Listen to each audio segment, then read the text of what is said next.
ترانه من تو رو مثل گلی پژمرد.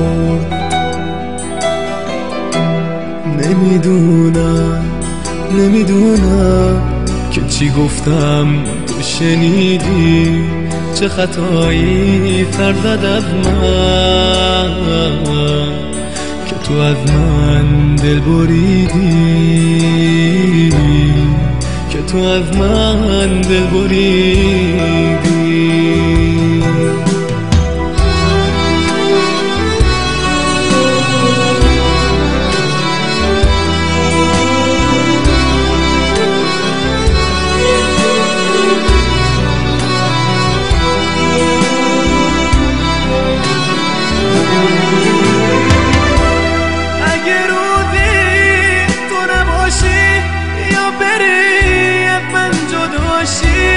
میدونم که نمیتونی عاشقی دوباره باشی.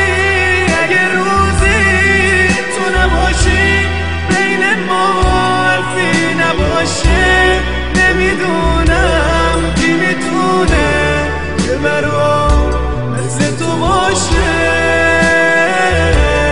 که برام مثل تو باشه.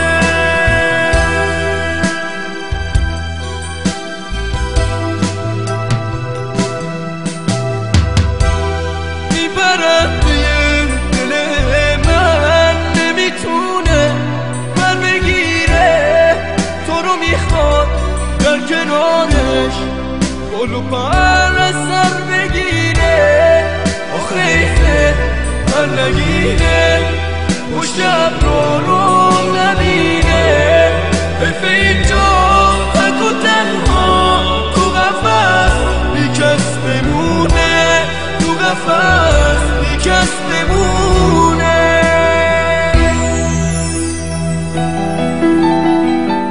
بیتەوە نامەوێتەوە دڵنیام کە ئەڕۆیتەوە، هاتن و چوون بۆتە کارت، زۆرت کشتۆ بە ئازارت،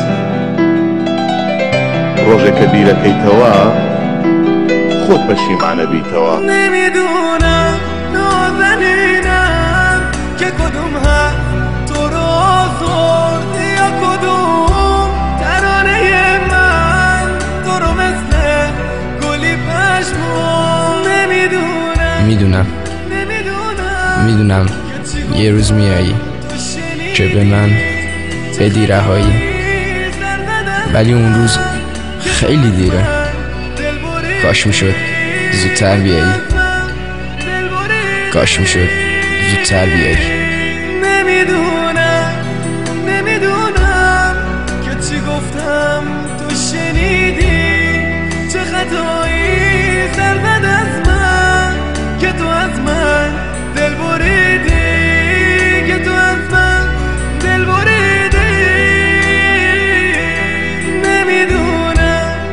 نمیدونم که چی گفتم تو شنیدی، چه خطایی